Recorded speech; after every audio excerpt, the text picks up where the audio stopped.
Este evangelio leído está al final del Sermón de la Montaña y versa sobre los pseudoprofetas. ¿Dónde están los pseudoprofetas hoy? En todas partes. Son los heresiarcas, los herejes, los falsos doctores, los doctores de la impiedad. Millares de ellos. Hay dos pequeñas dificultades en este evangelio que ya las expliqué más de una vez. Por ejemplo, esa señal que da Cristo. Sabed entonces que los podréis reconocer por sus frutos. Parece que no sirve porque ya es tarde, llega tarde, cuando el mal está hecho. Parecería que es como si dijéramos, si quieres distinguir los hongos venenosos de los hongos comestibles, cómetelos, y si al comer uno te mueres, entonces es un hongo venenoso. Pero Cristo no dijo así, que los comiéramos. Cristo dijo que miráramos al árbol de hermoso aspecto que todavía no frutó. Y si da higos o uvas, es un árbol bueno. Y si es malo, si da abrojos o cápsulas de beleño. ¿Y cuáles son los malos frutos? Los malos frutos son la mala vida de los heresiarcas y después las perturbaciones que producen en los demás, incluso perturbaciones sociales, incluso perturbaciones nacionales a veces. La vida de los herejes casi siempre ha sido desastrada, llena de vicios brutos. Yo conozco la vida de 2 docenas de herejes por lo menos y solamente 2 hay que han llevado una vida exteriormente correcta, que yo conozca. El obispo jansenio, de donde salió el jansenismo, Janssens, y el jesuita Teilhard de Chardin, los cuales vivieron más o menos correctamente toda la vida y después de su muerte surgió una herejía de las obras de ellos. Hubo otros como Miguel de Molinos o Pelagio, que llevaron mucho tiempo una piel de oveja, pero al fin se descubrió el lobo rapaz. En cuanto a las perturbaciones sociales, no es necesario andar vagando por la historia. Tenemos, por ejemplo, la Revolución Francesa que hemos celebrado en estos días y que la prensa dice que es el acontecimiento más grande de todo, más grandioso de toda la historia moderna, cuyas raíces están en las doctrinas heréticas de los enciclopedistas del siglo XVIII y cuyos frutos están en la época actual, guerras, división de clases, toda clase de desórdenes y confusión en el mundo. El gran historiador francés Jacques Banville dice que cuando ve a sus compatriotas celebrando el 14 de julio, le parecen un hombre que celebrara todos los años el aniversario del día en que pilló una fiebre tifoidea. Y ahora, el jueves pasado, 1 millón de franceses han celebrado en París la tifoidea. ¿Y qué quieren que hagan? Así les han enseñado. Quieren que cada francés se convierta en un Jacques Banville y rectifique la historia por su cuenta. No es posible. Tienen que atenerse a lo que les han enseñado. ¿Y quién les ha enseñado eso? Los falsos profetas. La otra dificultad no tiene importancia para nosotros. Es la dificultad de que los heresiarcas actuales no hacen profecía, por tanto no son falsos profetas. Pero los profetas hebreos eran los que enseñaban la religión. Y los heresiarcas son los que enseñan mal la religión, simplemente. Cristo se refirió también a los heresiarcas que habían de venir detrás de él, por eso dijo, tened cuidado con los falsos profetas. Los otros ya habían pasado, los del Antiguo Testamento habían pasado. Pero ¿dónde están los heresiarcas acá en la Argentina? Borges es un blasfemo, Mallea es un infeliz, Murena es un perturbado, no tienen capacidad para ser heresiarcas. Almafuerte, no me hagan reír. Martín Zubiría decía que aquí en la Argentina no hay heresiarcas ni hay herejes, porque tampoco hay fe.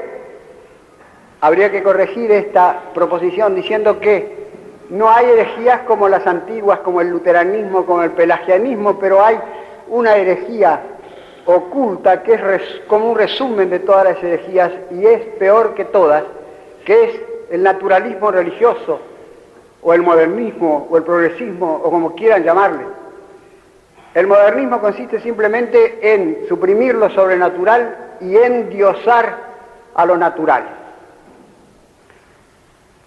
El primero que hizo esto fue Pelagio en el siglo IV, y después ha ido diversificándose hasta llegar a nosotros en que hay como 20 formas diversas o más.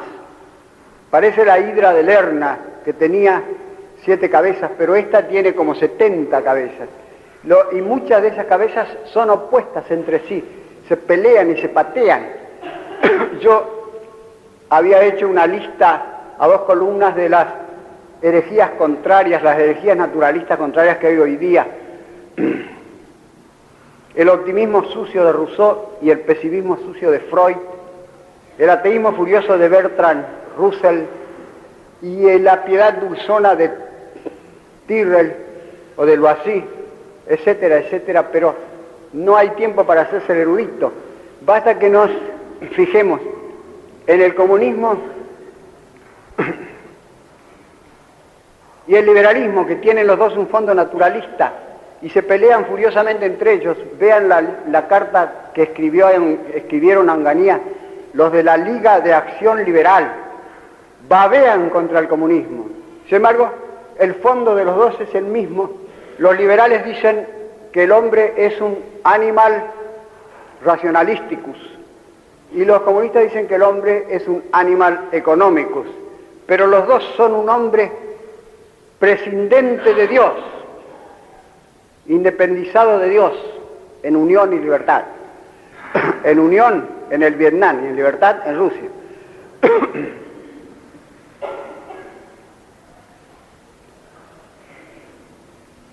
De manera que voy a tocar brevemente a los dos capos del naturalismo religioso o del modernismo, el antiguo que fue Pelagio y el moderno que fue Rousseau, dejando todos los intermedios, por ejemplo Lutero, porque no hay tiempo. Pelagio fue un inglés llamado Morgan, que le tradujeron el nombre al latín Pelagius, que significa hombre del mar. Pelagus, piélago, el mar. Y Morgan en anglosajón antiguo significa hombre del mar, marino. Era un monje, dicen los manuales, pero no era miembro de una congregación o orden religiosa, sino que era una seta, como decían entonces. Es decir, una seta suelto, célibe y penitente, pero tremendamente orgulloso y mentiroso. Tenía una naturaleza aventajada, dice San Agustín, alto, robusto, rubio. Fue a verlo a San Agustín a Hipona, no lo encontró, le escribió a las cartas, le contestó San Agustín, lo engañó a San Agustín al principio, después San Agustín se convirtió en su adversario más decidido y lo aniquiló doctrinalmente o teóricamente en sus 3 libros contra pelagianos, el último de los cuales es el principal, se llama De Gratia Christi et de Peccato Originali, o sea, las dos cosas que negaba Pelagio.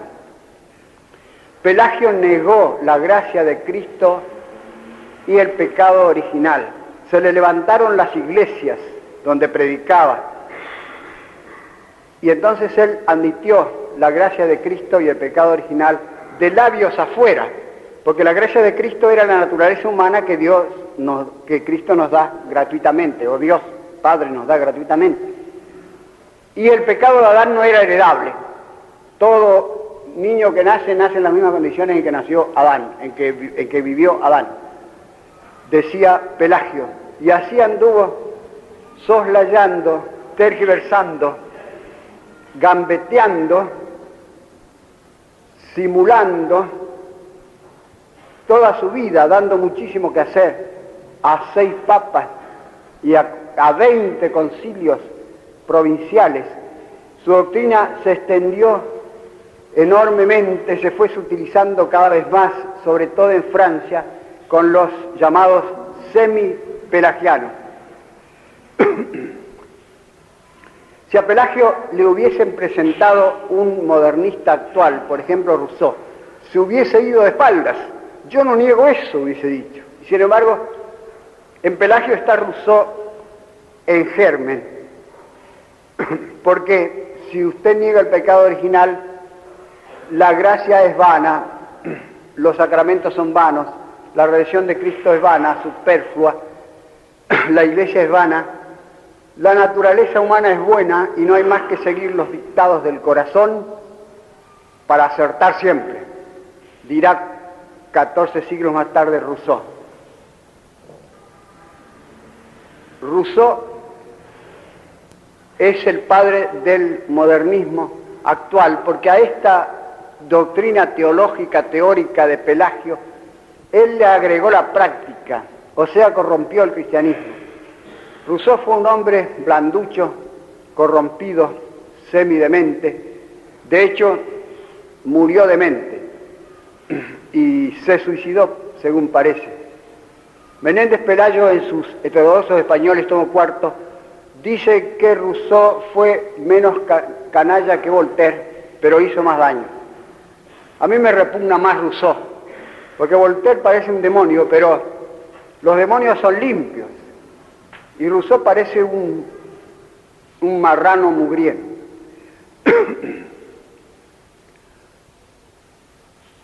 Nos legó la doctrina de la salud y de la santidad y al final de la deidad de la naturaleza humana.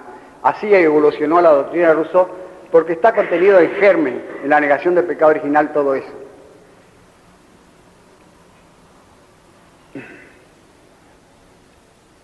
Los hombres nacen y permanecen libres e iguales.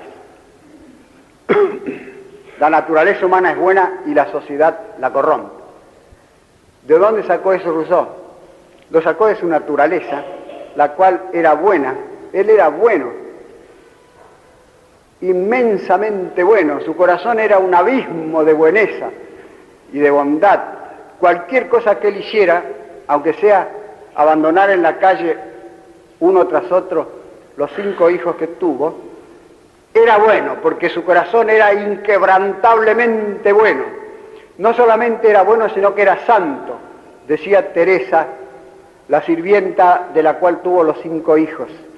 La oración de Rousseau a Dios era, más o menos resumida: oh Dios, defiéndeme, a fin de que tú merezcas de que yo te defienda.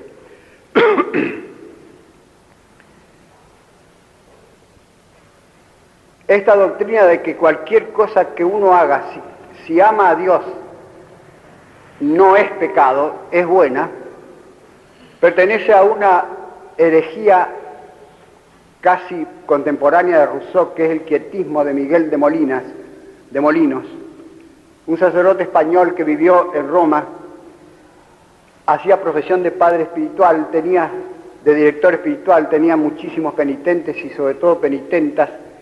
Escribió un libro remilgado que se llama La Guía Espiritual acerca de la oración mística, y tenía una fama enorme en la ciudad eterna, hasta que se descubrió que ocultamente enseñaba que uno podía hacer toda clase de pecados carnales con tal que tuviese el pensamiento fijo en Dios, no eran pecados.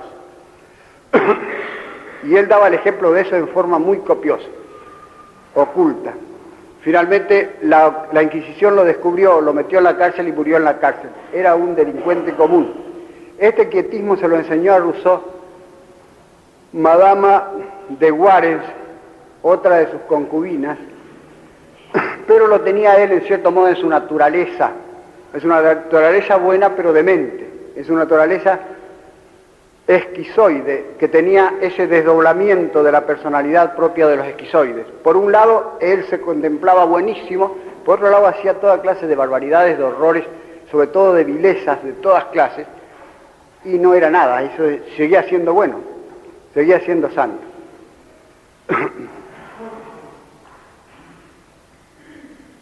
De ahí se derivó el naturalismo actual, porque entre estos dos corrompieron el catolicismo.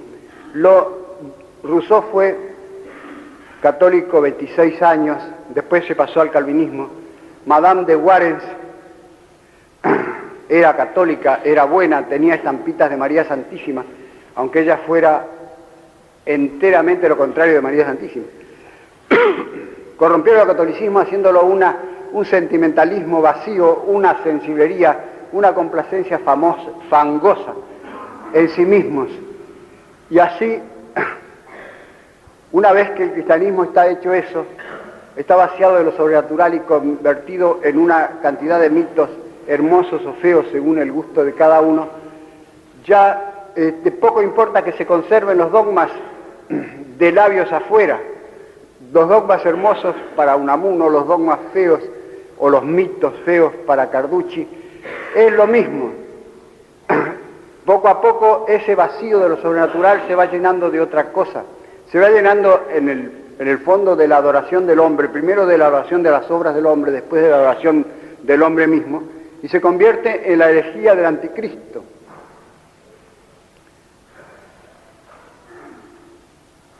Cualquiera sea la posición que uno tome, por ejemplo, Hurley dijo: yo no creo en Dios, pero creo en los curas como factor electoral. Y Atilio del Oro Maini dijo: yo creo en Dios y creo en los curas, pero entrego la universidad a los comunistas. Un ateo y una columna de la iglesia. Pero si son naturalistas, es lo mismo. De modo que así vino desarrollándose hasta nosotros esa herejía del anticristo, que consiste esencialmente en negar lo sobrenatural y deificar lo natural. Tiene tres fases o pasos, porque primeramente el cristianismo se convierte en una cosa inútil, superflua, vana. Si Cristo, no necesitamos la religión de Cristo, nuestra naturaleza es buena. La segunda parte consiste en que esa cáscara del cristianismo despojado de su contenido, que son los dogmas, se convierten en mitos, es decir, en imágenes poéticas, en recuerdos históricos, como el Cristo de Velázquez, de Unamuno. Y finalmente, como el hombre la naturaleza aborrece el vacío, esa cáscara vacía se comienza a llenar de otra cosa. El diablo la llena de la adoración del hombre, la llena de sí mismo, en el fondo, porque el hombre es un animal dependiente, un ser dependiente, y siente necesariamente su dependencia de una manera u otra, de manera que si rehúye o rechaza la dependencia sana, que es su dependencia de Dios, entonces empieza a buscar otros dioses de quienes depender y empieza a adorar prácticamente al Estado o a la razón o a la ciencia o a la estética, o sea, las obras del hombre. No adorarás las obras de tus manos, dice el segundo mandamiento. Y después empieza a adorarse a sí mismo, con el nombre de humanidad, o con el nombre de patria, con el nombre de libertad. O simplemente se adora a sí mismo como los semilocos que se creen dioses, o se adoran a sí mismos prácticamente con una soberbia desmedida. Y así cumple su ciclo esta herejía. Si Martín Zuviría nos dijera ahora que en la Argentina no hay idolatría, habría que decirle que hay más idolatría ahora que en tiempos de los guaraníes. Hay una idolatría contaminada de tanguismo. Todo en la Argentina parecería que está contaminado de tango y de mate. De manera que en contra de esto lo que nos conviene es afirmar con firmeza y hasta con descaro lo sobrenatural. ¿Para qué lleva usted esa medallita? Para hacer rabiar a los gansos, contestó Ramón Dol. Por lo tanto, debemos afirmar que, dejados a nosotros mismos, somos todos unos canallas, como decía Kierkegaard, que sin Cristo no podemos hacer nada, que Dios es amable, pero también es temible, como decía el Rodual de hoy, que leímos hoy, que necesitamos de la redención de Cristo, que existe la perdición eterna y la salvación eterna, que fuera de la Iglesia no hay salvación, que solamente Dios puede salvarnos de la nada, y la nada está en nosotros. O sea, debemos afirmar todo el credo de las cosas visibles e invisibles con toda su retahíla de milagros y de misterios, porque yo creo eso, no lo entiendo, por eso lo creo, porque si lo entendiera yo, o Dios no sería Dios, o sería Dios yo. Si Dios no existe, entonces yo soy Dios. Y para probar, para establecer que yo soy Dios y que no dependo de nada ni de nadie, me suicido, dijo Kirillov, el personaje de Dostoyevsky, que ciertamente era un loco, pero también era un naturalista enteramente lógico.